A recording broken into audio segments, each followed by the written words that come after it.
प्यारे बच्चों, जैसा कि आप सबको पता है कि अभी बिहार बोर्ड का एग्ज़ाम चल रहा है और पॉलिटिकल साइंस का एग्ज़ाम समाप्त हो चुका है।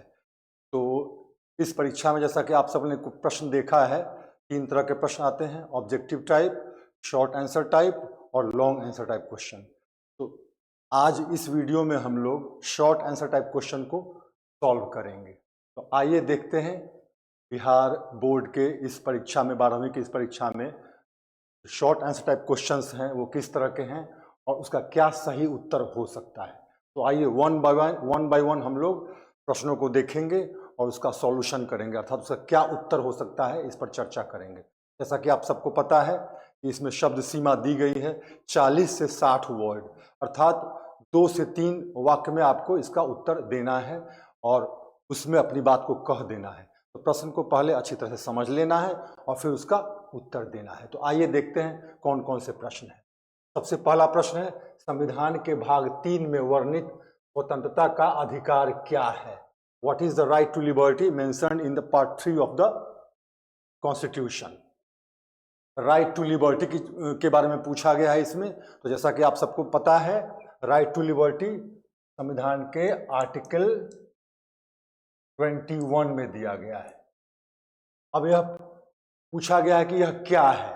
तो राइट टू लिबर्टी बेसिकली प्राण एवं दैहिक स्वतंत्रता से संबंधित है, अर्थात इस अनुच्छेद में यह कहा गया है कि किसी व्यक्ति को कानून द्वारा स्थापित प्रक्रिया के अलावे किसी भी अन्य तरीके से उसके प्राण एवं दैहिक स्वतंत्रता से वंचित नहीं किया जा सकता, अर्थात एक व्यक्ति को जीवन जीने के अधिकार से वंचित नहीं किया जा सकता।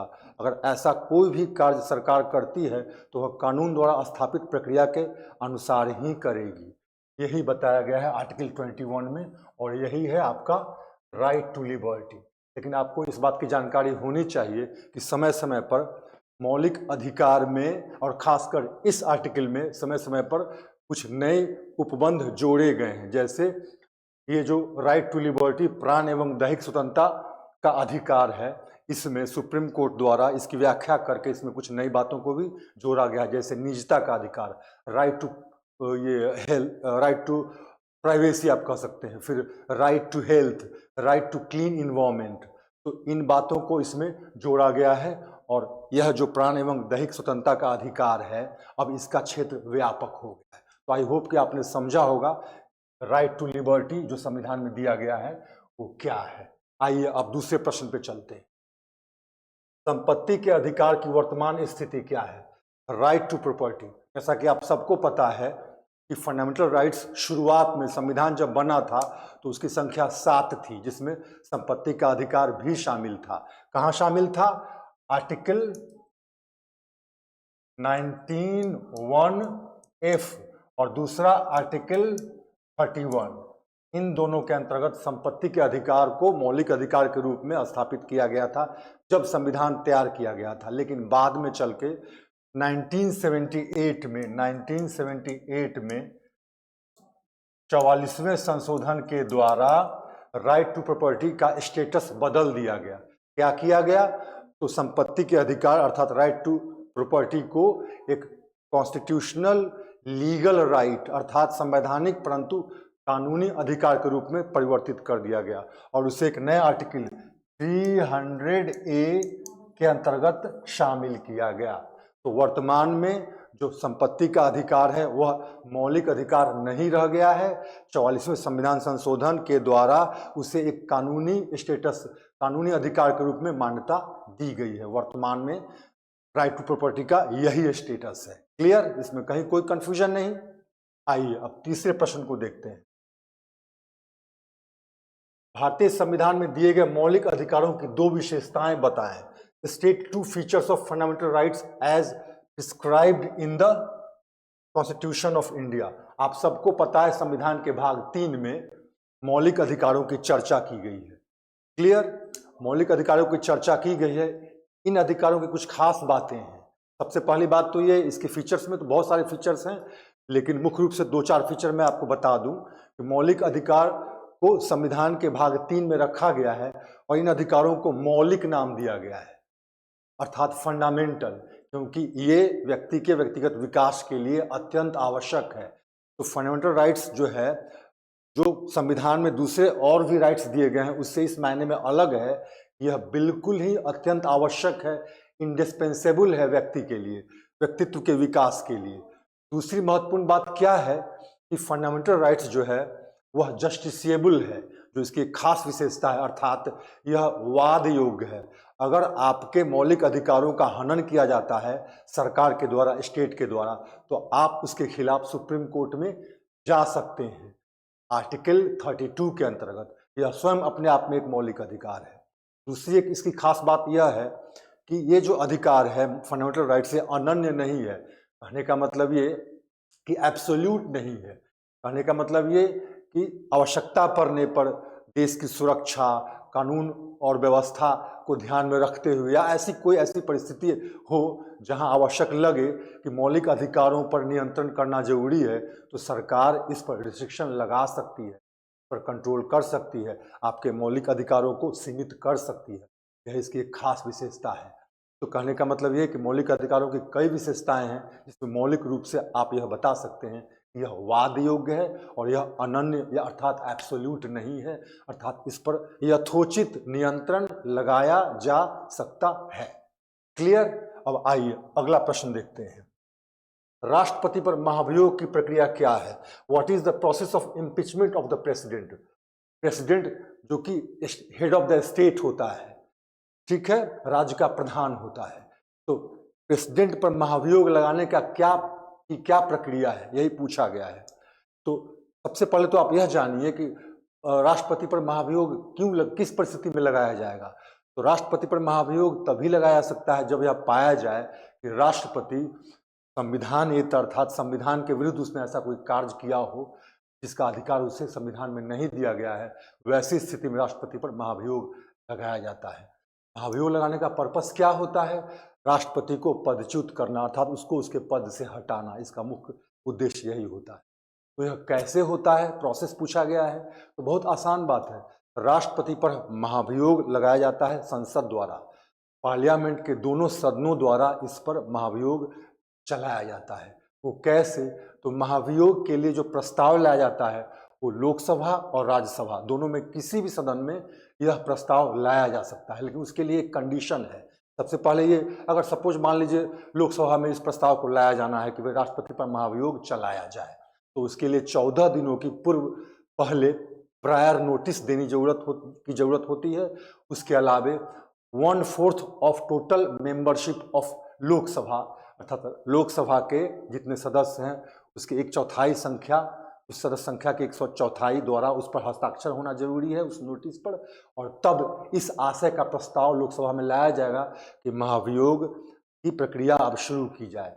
तो अगर लोकसभा में 2/3 बहुमत से 2/3 मेजॉरिटी से यह प्रस्ताव पारित हो जाता है तो पुनः इस प्रस्ताव को राज्यसभा में लाया जाएगा। तो राज्यसभा इस प्रस्ताव पर विचार करने से पहले इन्वेस्टिगेट करेगी इस बात को, यह जो लाया गया है महाभियोग, यह राष्ट्रपति पर जो लगाया गया है वो कहाँ तक सही है, मतलब उचित है कि नहीं। तो इन्वेस्टिगेशन के पश्चात अगर राज्यसभा को भी ऐसा लगता है कि नहीं यह महाभियोग सही है, तो अगर राज्यसभा पुनः 2/3 बहुमत से उस प्रस्ताव को पारित कर देती है, तो जिस समय यह प्रस्ताव पारित होता है उसी समय से राष्ट्रपति अपने पद से पदच्युत माना जाएगा, हटा हुआ माना जाएगा। यहाँ एक और बात ध्यान देने योग्य है कि इस दौरान राष्ट्रपति को यह अधिकार है कि वह अपने पक्ष में अपना विचार रखे। तो आई होप कि आपने समझा होगा कि राष्ट्रपति पर महाभियोग लगाने का प्रोसेस अर्थात तरीका क्या है। पार्लियामेंट के दोनों सदनों में यह चलाया जाता है, किसी भी सदन में इस प्रस्ताव को लाया जाता है। प्रस्ताव लाने से पहले 14 दिनों का पूर्व पहले से 14 दिन पहले नोटिस देना जरूरी है। फिर नोटिस देने के पश्चात यह प्रस्ताव लाया जाएगा। नोटिस पर कम से कम कुल संख्या जो सदन की है उसके 1/4 मेंबर का हस्ताक्षर चाहिए। फिर प्रस्ताव लाया जाएगा, 2/3 बहुमत से पारित हो गया, फिर दूसरे सदन में जाएगा वह प्रस्ताव, फिर वहाँ पे जांच होगी, जांच के प्रस्ताव के पश्चात पुनः उसको 2/3 बहुमत से अगर पारित कर दिया गया तो उसी दिन उसी वक्त से राष्ट्रपति अपने पद से हटा हुआ माना। This is the process of impeachment of president. आइए अब नेक्स्ट क्वेश्चन देखते हैं। राष्ट्रपति की वीटो शक्ति का वर्णन करें। वीटो शक्ति बहुत ही पॉपुलर ये टॉपिक है। इसके अंतर्गत बेसिकली यह पूछा गया है कि यह वीटो शक्ति क्या है प्रेसिडेंट का। तो आपको पता है कि कोई भी अधिनियम बिल जब कानून बनने की प्रक्रिया में होता है तो सबसे पहले संसद कानून बनाती है, आपको पता है। तो संसद के दोनों सदनों से जब कोई अधिनियम पारित हो जाता है, कोई विधेयक पारित हो जाता है, तो जब तक उस पर राष्ट्रपति का हस्ताक्षर नहीं होता है वह कानून नहीं बन सकता। और यहीं पर राष्ट्रपति की वीटो शक्ति की चर्चा होती है कि आखिर वीटो शक्ति है क्या। तो वीटो शक्ति के अंतर्गत बेसिकली क्या है, राष्ट्रपति को यह अधिकार दिया गया है, वह तो कार्यपालिका का प्रधान होता है और उसी के हस्ताक्षर से कोई विधेयक कानून बनेगा।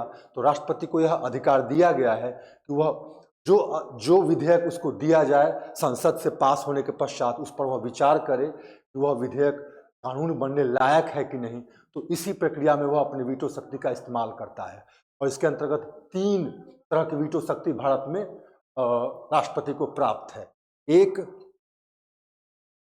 मैं यहां लिखता हूं, एब्सोल्यूट वीटो। दूसरा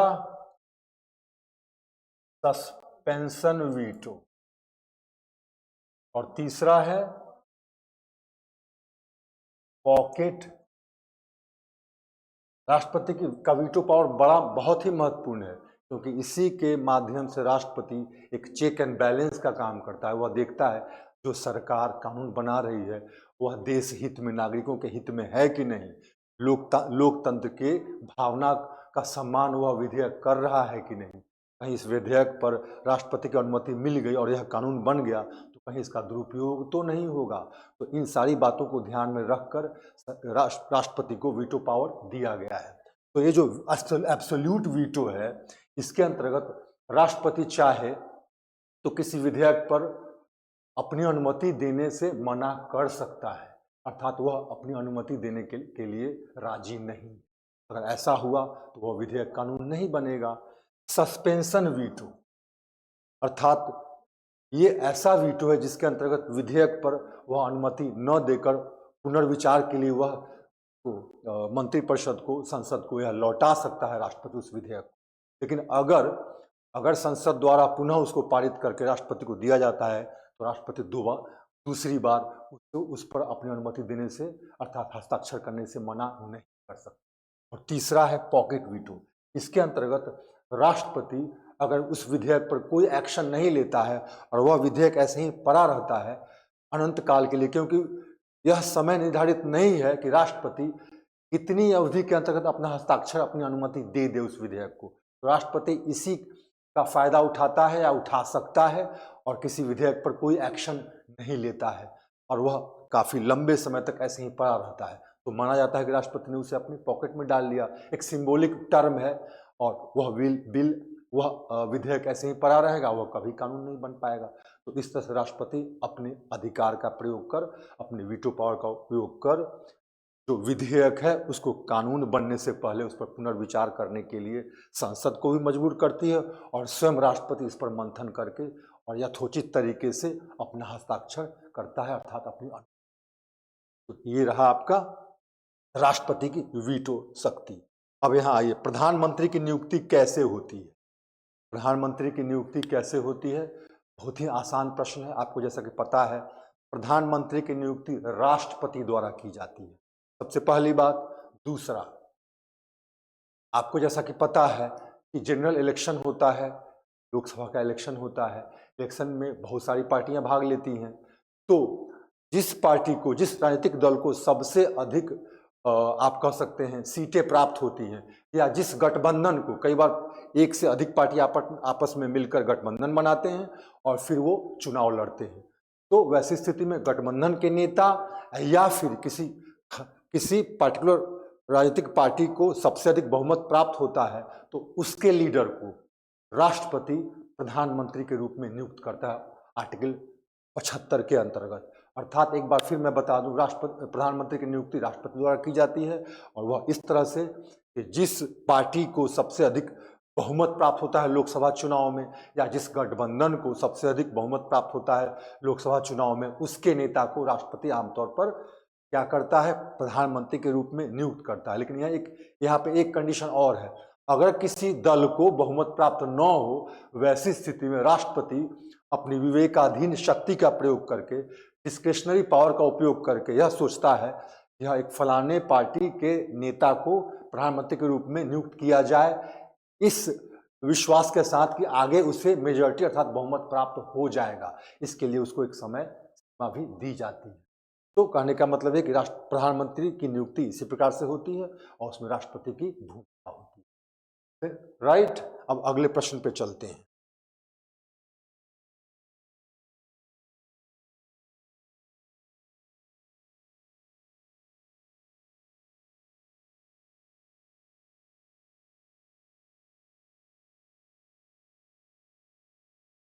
यहाँ क्या है, शून्य काल क्या है, what is zero hour. Zero hour जो पार्लियामेंट का रूल्स ऑफ प्रोसीड्योर होता है उसमें इसकी चर्चा नहीं है, लेकिन फिर भी आप जान लीजिए चूंकि प्रश्न किया गया है।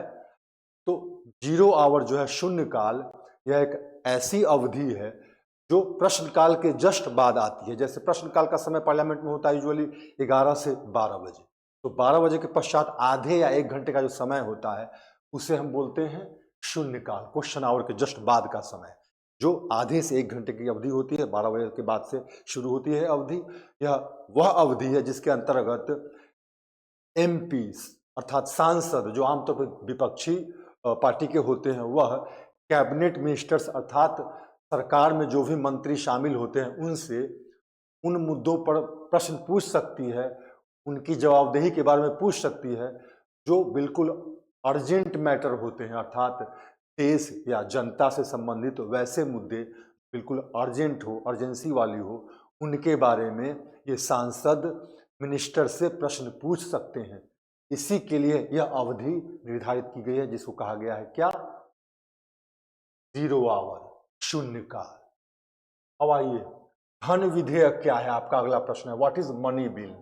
मनी बिल की चर्चा की गई है आर्टिकल 1110। वैसे यह ऐसा प्रश्न है जो बड़े प्रश्न के रूप में भी इसको पूछा जा सकता था, लेकिन यहाँ आपको 40 से 60 वर्ड में जवाब देना है, तो सीमित तरीके से पिन पॉइंट बिल्कुल फोकस्ड आंसर आपको देना है। तो धन विधेयक की चर्चा की गई है आर्टिकल संविधान के अनुच्छेद 110 आर्टिकल 110 में। धन विधेयक का संबंध जो होता है यूजुअली वो होता है टैक्सेशन से, गवर्नमेंट बोरोइंग से और कंसोलिडेटेड फंड ऑफ इंडिया से निकाले जाने वाले व्यय संबंधी बातों से। धन विधेयक के अंतर्गत इन्हीं बातों की चर्चा रहती है। अब क्या है ये धन विधेयक, क्या है धन विधेयक? सरकार जो टैक्स लाती है, परिवर्तित करती है, या फिर सरकार जो उधार लेती है, चाहे वह देश के अंदर से ले या बाहर से ले, या फिर कंसोलिडेटेड फंड ऑफ इंडिया अर्थात सरकार का जो एक्सचेकर है उससे किस किस मद के लिए खर्च होता है या उसमें पैसे जमा हो, इन सारी बातों की इसमें धन विधेयक में चर्चा होती है। और कोई विधेयक धन विधेयक है कि नहीं यह प्रमाणित कौन करता है? तो स्पीकर करता है। यह आपके लिए बहुत जरूरी है जानना। धन विधेयक सिर्फ लोकसभा में ही पेश किए जा सकते हैं, क्लियर। और धन विधेयक पेश करने से पहले राष्ट्रपति की स्वीकृति आवश्यक है। इन 4 बातों को अगर आपने लिख दिया तो आपने धन विधेयक को अच्छी तरह समझा दिया। धन विधेयक एक ऐसा विधेयक है जिसमें टैक्स, कर, सरकारी उधार और कंसोलिडेटेड फंड ऑफ इंडिया से होने वाले व्यय संबंधी बातों की चर्चा होती है। धन विधेयक, कोई विधेयक धन विधेयक है कि नहीं यह प्रमाणित कौन करता है? तो स्पीकर करता है। धन विधेयक लोकसभा में ही पेश किए जा सकते हैं और इसके लिए सबसे पहले राष्ट्रपति की स्वीकृति आवश्यक है, क्लियर, कहीं कोई कंफ्यूजन नहीं। अब आइए अगला प्रश्न देखते हैं।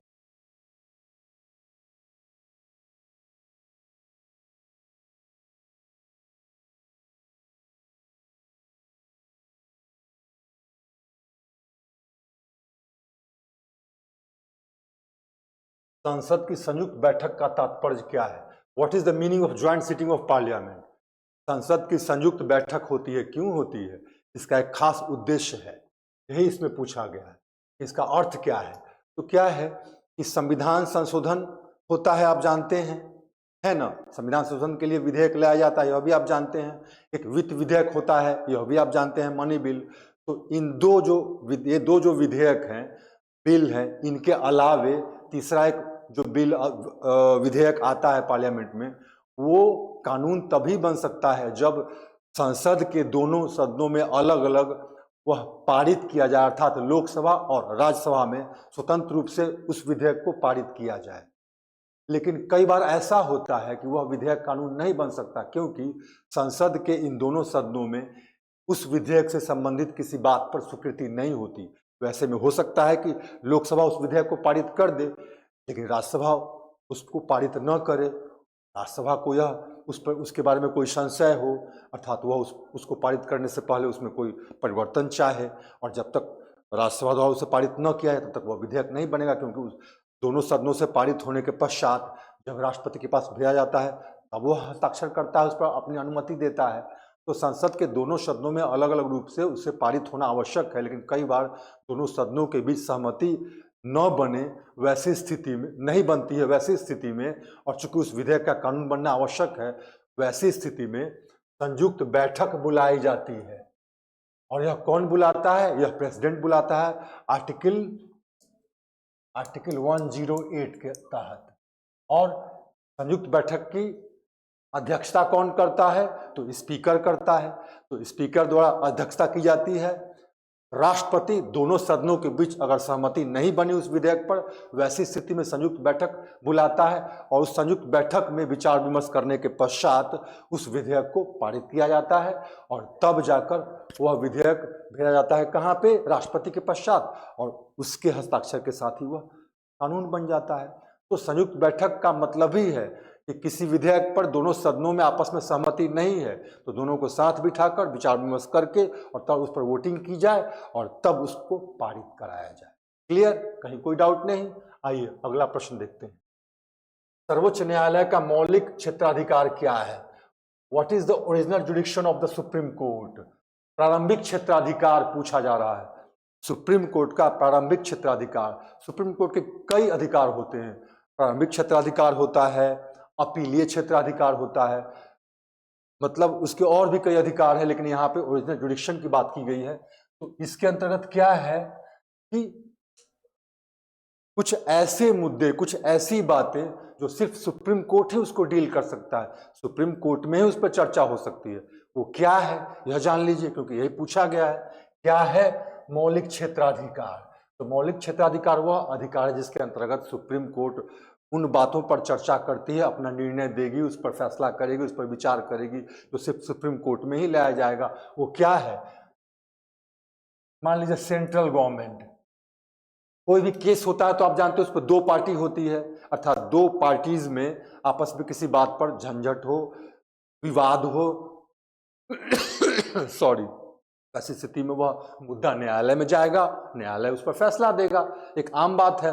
तो यहाँ पे सेंट्रल गवर्नमेंट हुआ, राइट, एक तरफ एक पार्टी, दूसरा एक स्टेट गवर्नमेंट हुआ।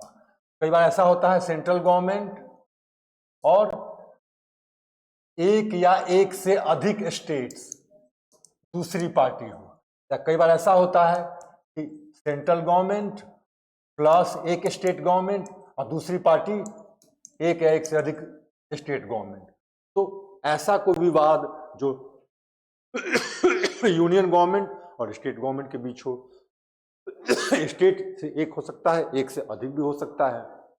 कई बार सेंट्रल गवर्नमेंट और उसके साथ स्टेट गवर्नमेंट और दूसरी पार्टी के रूप में स्टेट गवर्नमेंट। तो ऐसा कोई भी मुद्दा विवाद जो सेंट्रल और स्टेट गवर्नमेंट के बीच में हो, पर वैसे मुद्दों को सुप्रीम कोर्ट में लाया जाता है और सुप्रीम कोर्ट ही उस पर अपना फैसला देगा, उस पर विचार करेगा। यही सुप्रीम कोर्ट का क्या है? ओरिजिनल जुडिक्शन है। इसके अंतर्गत एक और बात आती है, जैसे कि आप जानते हो कि मौलिक अधिकार की चर्चा की गई संविधान में, तो मौलिक अधिकारों का अगर आपका हनन होता है तो आर्टिकल 32 के अंतर्गत आप सुप्रीम कोर्ट में जा सकते हैं और दावा कर सकते हैं कि राज्य या व्यक्ति द्वारा आपके मौलिक अधिकार का हनन हुआ है। तो इसकी भी सुनवाई सुप्रीम कोर्ट ही करती है। ठीक है, यही है क्या सुप्रीम कोर्ट का ओरिजिनल जुडिक्शन। अब आइए यहां पे देखते हैं अगला प्रश्न, state any two unitary features of Indian federal system. भारतीय संघीय व्यवस्था की कोई दो एकात्मक विशेषताएं बतलाएं। यहां पर सबसे पहले क्या है, state any two unitary features of Indian federal system. आप सबको पता है भारतीय संविधान क्या है, संघात्मक है, अर्थात भारतीय संविधान में भारत के बारे में संघीय व्यवस्था, भारतीय शासन व्यवस्था के बारे में संघीय व्यवस्था को अपनाई गई है। और यह संघ का जो कॉन्सेप्ट है यह कनाडा से लिया गया है, यह सब आपको जानकारी होगी। लेकिन क्या है, और संघ की खास बात क्या होती है, संघ की खास बात होती है ये कि उसमें यूनियन गवर्नमेंट और स्टेट गवर्नमेंट के बीच शक्तियों का विभाजन होता है। स्टेट गवर्नमेंट के अपने पावर होते हैं, यूनियन गवर्नमेंट के अपने पावर होते हैं, तब जाकर क्या बनता है, संघ बनता है। अब क्या है कि संघ की यह विशेषता ही है division of power, division of powers between central and state government. यह संघीय व्यवस्था की खास बात है। लेकिन यहां पे क्या पूछ रहा है, यूनिटरी फीचर्स अर्थात एकात्मक विशेषताएं। तो एकात्मक विशेषताओं को बताने से पहले मैं जरा आपको साफ कर दूं कि भारत में संघीय व्यवस्था को अपनाया गया है, भारतीय संविधान संघीय है।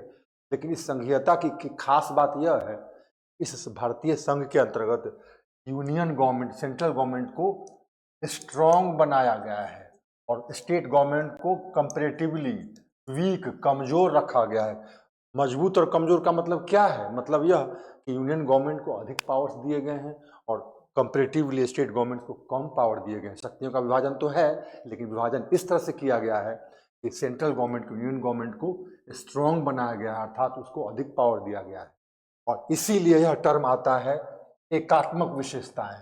कहने का मतलब यह है कि भारत में संघीय व्यवस्था जरूर है, लेकिन कुछ ऐसी परिस्थितियां जहां आती हैं जहां पे सेंट्रल गवर्नमेंट, चूंकि उसको संविधान में ही मजबूत रखा गया है, अधिक पावर दिया गया है, वैसी स्थिति में वह कुछ इस प्रकार से कार्य कर सकता है, व्यवहार कर सकता है, जिसके अंतर्गत हम कह सकते हैं कि यह सेंट्रल गवर्नमेंट की या फिर भारतीय संघीय व्यवस्था की यूनिटरी, एकात्मक विशेषता है। अर्थात समय पड़ने पर ऐसा लगता है कि यूनियन गवर्नमेंट ही सिर्फ है, स्टेट गवर्नमेंट वहाँ पे थोड़ा सीफर है, कमजोर है। तो इसीलिए एकात्मक यूनिटरी फीचर को पूछा गया है। यूनिटरी फीचर का मतलब यह कि किस परिस्थिति में ऐसी क्या बात होती है कि सेंट्रल गवर्नमेंट को अधिक पावर दिया गया जिसका वह इस्तेमाल कर सकता है।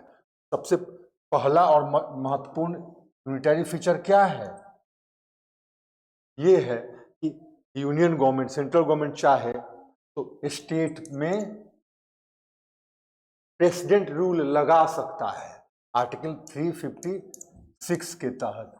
अर्थात केंद्र और राज्य के बीच शक्तियों का बंटवारा भले ही है, लेकिन इसकी एकात्मक शक्ति, एकात्मक विशेषता के अंतर्गत सबसे पहले महत्वपूर्ण विशेषता यह है कि केंद्र सरकार राज्य सरकार पर आवश्यकता पड़ने पर प्रेसिडेंट रूल, राष्ट्रपति शासन लगाकर राज्य के सारे अधिकार अपने हाथ में ले सकते हैं। तीसरा आप मान लीजिए यूनिटरी फीचर क्या है, हमारे भारत में क्या किया है, सिंगल सिटीजनशिप, सिंगल सिटीजनशिप को अपनाया, अर्थात एकल नागरिकता।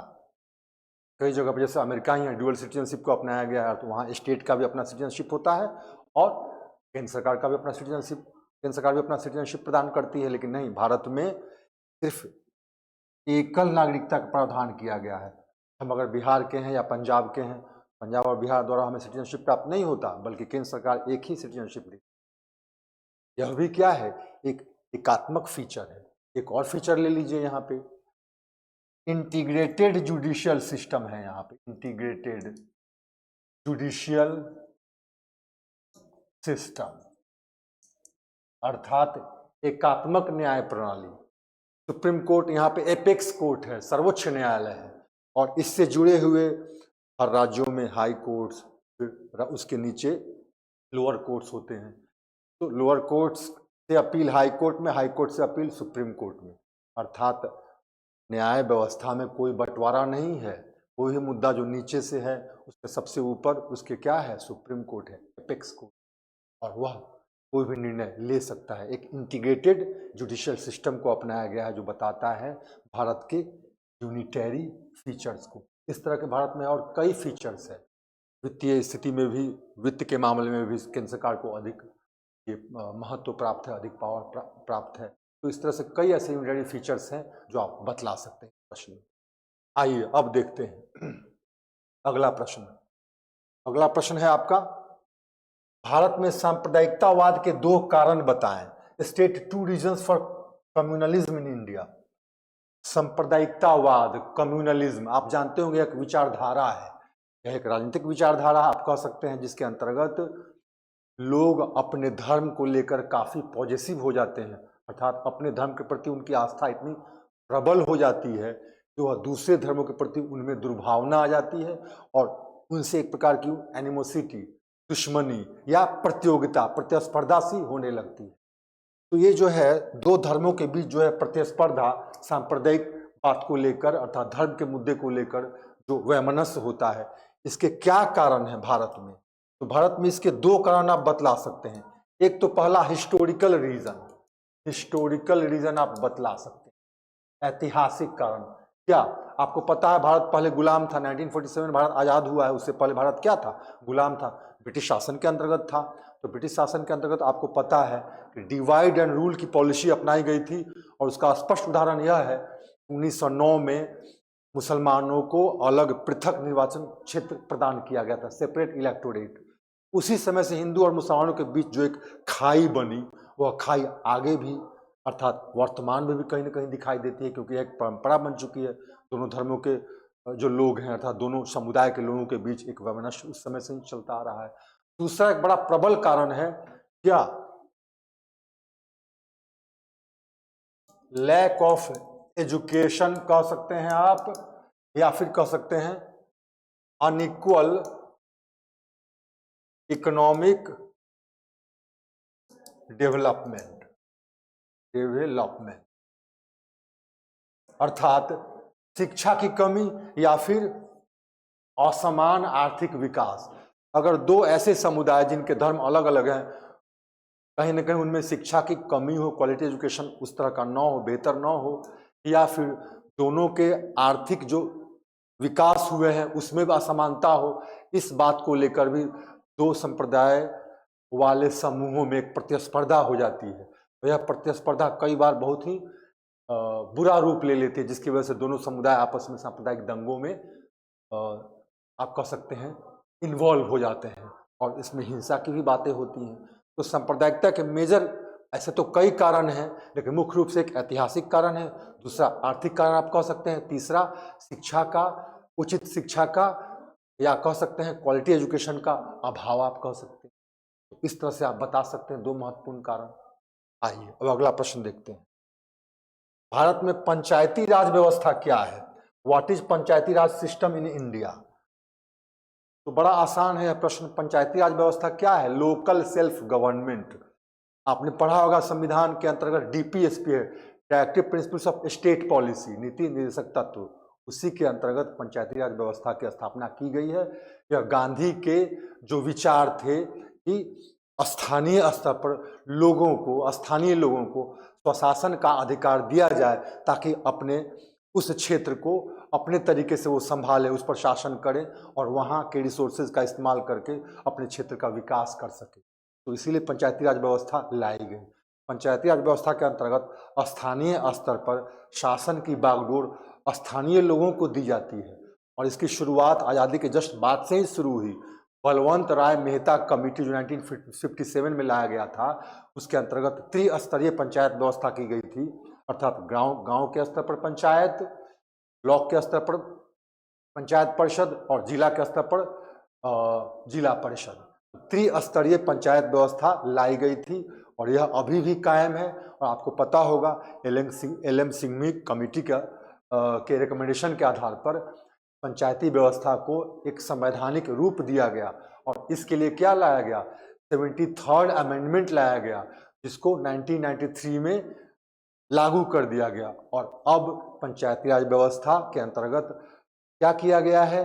अब पंचायतों का चुनाव 5 वर्ष पर कराना तय किया गया है, अर्थात अब यह एक बिल्कुल रेगुलेटेड फॉर्म में और बेहतर तरीके से पंचायती राज व्यवस्था को लागू करने की प्रक्रिया को स्थापित कर दिया गया है और इसके अंतर्गत स्थानीय स्तर पर शासन को बेहतर तरीके से चलाने का की व्यवस्था की गई है, जो कहीं ना कहीं गांधीवादी विचारों को अपनाने का एक उपाय था। होप आप इसको बेहतर तरीके से समझ गए। आइए अब अगले प्रश्न को देखते हैं।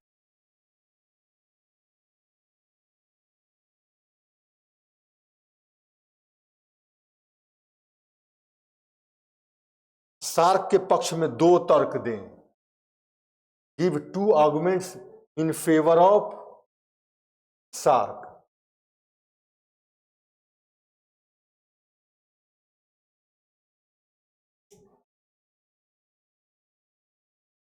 सार्क के पक्ष में 2 तर्क दें, यही है आपका अगला प्रश्न।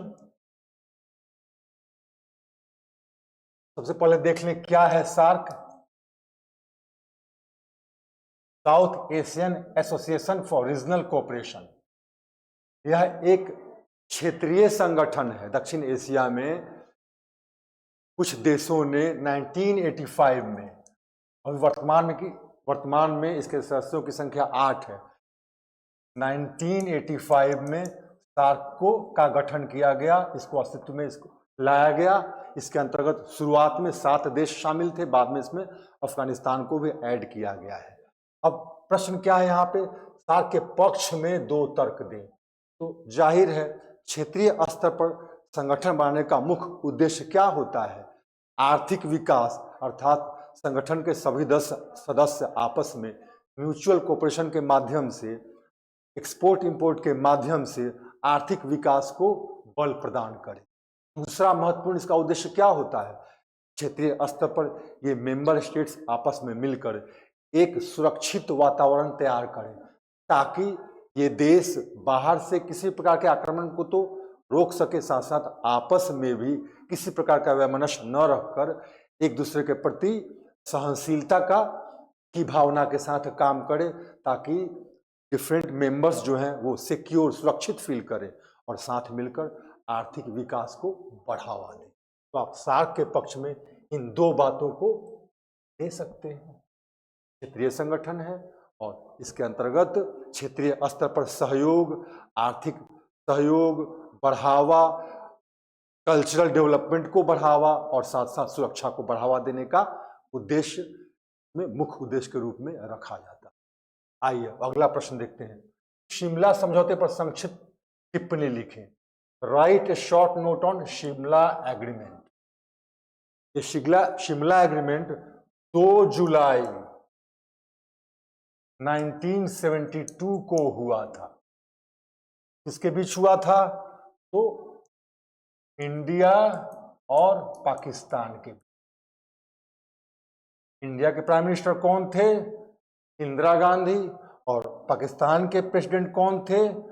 जुल्फिकार अली भुट्टो।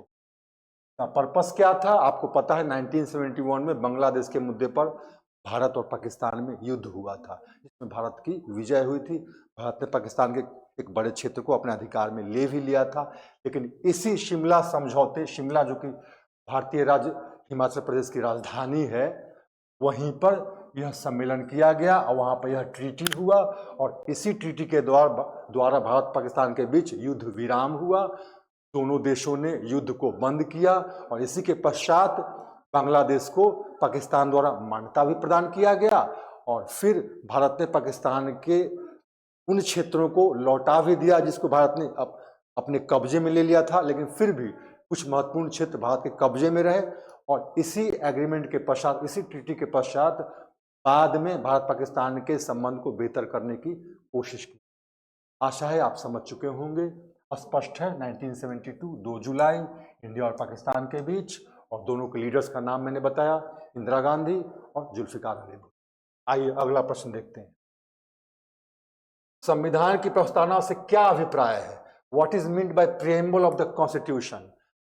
आप आमतौर पर जो पुस्तक पढ़ते हैं, कोई भी पुस्तक शुरुआत में आप देखते होंगे उसमें लिखा रहता है प्रेफेस, अर्थात कुछ 2, 4, 10, 20 सेंटेंसेस में उस किताब का एक परिचय दिया होता है।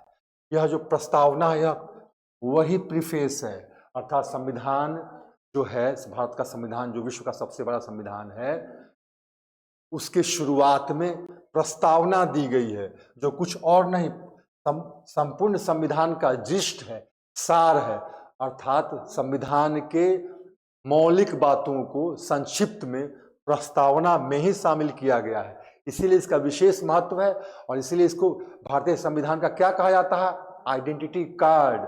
किसी ने इसको भारतीय संविधान की कुंजी भी कहा है। अर्थात प्रस्तावना को अगर आप समझ लेते हैं, पढ़ लेते हैं, तो संपूर्ण संविधान के सार को आप समझ जाते हैं। संविधान में के क्या उद्देश्य हैं, संविधान को तैयार करने के पीछे संविधान निर्माताओं ने कौन सी मंशा पाल रखी थी, सरकार या फिर देश में शासन व्यवस्था कैसी हो, उसका चरित्र कैसा हो, सरकार का उद्देश्य क्या होना चाहिए, हमारे देश की शासन व्यवस्था की प्रकृति क्या है, इन सारी बातों की चर्चा संविधान ये प्रस्तावना में ही होती है। और इसीलिए प्रस्तावना का विशेष महत्व है। आपको बेहतर तरीका यह है कि संविधान की प्रस्तावना को आप याद रखें। We the people of India having solemnly resolved to constitute India into sovereign socialist democratic republican. इस तरह से अगर आप पढ़ेंगे, याद रखेंगे, तो संविधान के मौलिक उद्देश्य, उसके अंतर्गत जो निहित दर्शन, इन सारी बातों को समझकर आप पूरे संविधान के सार को समझ लेंगे। यही इसका महत्व है। बल्कि अगर एक वाक्य में कहा जाए तो संविधान में कहीं भी ऐसा कुछ जिसको समझने में परेशानी हो, तो उसको समझने के लिए इसी प्रस्तावना का उपयोग किया जाता है। क्लियर? कहीं कोई डाउट नहीं? आइए अगला प्रश्न देखते हैं। भारतीय संविधान में मौलिक अधिकार व नीति निर्देशक तत्व कहां से लिए गए हैं? From which countries have the fundamental rights and directive principles in the constitution of India borrowed? बहुत ही आसान प्रश्न है। ये मौलिक अधिकार जो है भारतीय संविधान में, यह संयुक्त राष्ट्र अमेरिका के संविधान से लिया गया है, जहां पे मौलिक अधिकार के लिए बिल ऑफ राइट्स शब्द का इस्तेमाल किया गया। हमने उसी से प्रेरणा लेकर अपने संविधान में मौलिक अधिकार का प्रावधान किया है संविधान के भाग 3 में। और ये जो नीति निर्देशक तत्व है, यह प्रावधान हमने लिया है आयरलैंड के संविधान से, और इसे हमने भारतीय संविधान के भाग 4 में रखा है। कहीं कोई दिक्कत नहीं? क्लियर? अर्थात दो अलग अलग देशों से इन दो बातों का, अर्थात इन दो जो मौलिक अधिकार है और नीति निर्देशक तत्व है, ये प्रावधान लिए गए। क्लियर? आइए अब अगला प्रश्न देखते हैं। भारत में कार्यरत संसदीय शासन व्यवस्था से आप क्या समझते हैं? What do you mean by parliamentary form of government? बहुत ही आसान प्रश्न है। आप सब जानते हैं संसदीय शासन प्रणाली कहां से ली गई है? ब्रिटेन के संविधान से ली गई है। संसदीय शासन प्रणाली का मतलब है क्या है? देश की शासन व्यवस्था के अंतर्गत एक संसद होगा, पार्लियामेंट, जिसमें क्या क्या शामिल होता है? लोकसभा, राज्यसभा और प्रेसिडेंट। इसकी सबसे खास बात यह होती है कि संसदीय शासन प्रणाली के अंतर्गत जो सरकार बनती है और जो कैबिनेट या कह सकते हैं आप council of ministers headed by prime minister होते हैं, वह अर्थात मुख्य रूप से आप कह सकते हैं एग्जीक्यूटिव कार्यपालिका, जो शासन का एक महत्वपूर्ण अंग है, वह संसद के प्रति उत्तरदायी होता है। सबसे खास बात है संसदीय शासन प्रणाली की, आप इसे निश्चित रूप से लिखेंगे। संसदीय शासन प्रणाली की खास बात यही है कि देश की कार्यपालिका अर्थात council of minister headed by prime minister संसद के प्रति उत्तरदायी होती है, मुख्य रूप से लोकसभा के प्रति उत्तरदायी होती है। और जैसे ही लोकसभा अर्थात संसद का विश्वास काउंसिल ऑफ मिनिस्टर में समाप्त हो जाता है, वह अविश्वास प्रस्ताव लाकर सरकार को गिरा सकती। तो आप समझ गए पार्लियामेंट्री फॉर्म ऑफ गवर्नमेंट जो कि लिया गया है ब्रिटेन के संविधान से, उसके अंतर्गत कहीं ना कहीं ये जो काउंसिल ऑफ मिनिस्टर हैं, शासन व्यवस्था में कार्यपालिका है, वह संसद के प्रति उत्तरदायी होती है। आपको स्पष्ट रूप से यह बताना है। राइट? अब आइए अगला प्रश्न देखिए।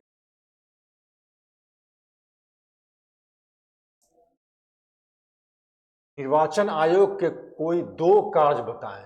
ये इतना कॉमन प्रश्न है जो बहुत आसानी से आप समझ सकते हैं। भारत के संविधान में निर्वाचन आयोग का प्रावधान किया गया। आप जानते हैं आर्टिकल 324 के अंतर्गत निर्वाचन आयोग का क्या काम हो सकता है? देश में चुनाव कराना। तो चुनाव से संबंधित बातें इतनी आम है कि ऐसे भी कॉमन सेंस से आप बता सकते हैं। दो महत्वपूर्ण कार्य। सबसे पहला काम क्या? चुनाव के लिए, लोकसभा चुनाव के लिए, राज्यसभा चुनाव हो, प्रेसिडेंट का चुनाव हो, चुनाव के लिए क्या करना? चुनाव की तारीख तय करना, उससे संबंधित नोटिफिकेशन देना और चुनाव कराने के लिए जो आवश्यक कंडीशंस हैं, चाहे वह प्रशासन के स्तर पर हो, चाहे वह पार्टी के स्तर पर हो, उसकी व्यवस्था करना। अर्थात चुनाव कराना, निष्पक्ष चुनाव कराना, मतलब पारदर्शी और निष्पक्ष चुनाव कराना निर्वाचन आयोग का पहला कार्य है। दूसरा कार्य क्या है? चुनाव में कौन भाग लेते हैं?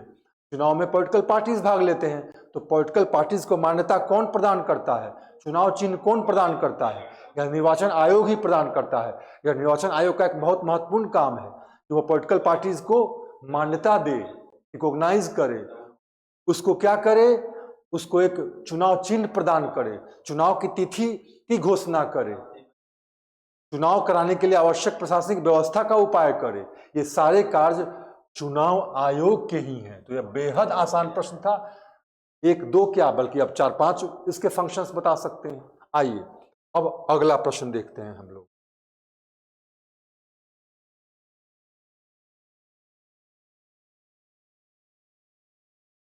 मुख्य चुनाव आयुक्त चीफ इलेक्शन कमीशन की नियुक्ति कैसे होती है?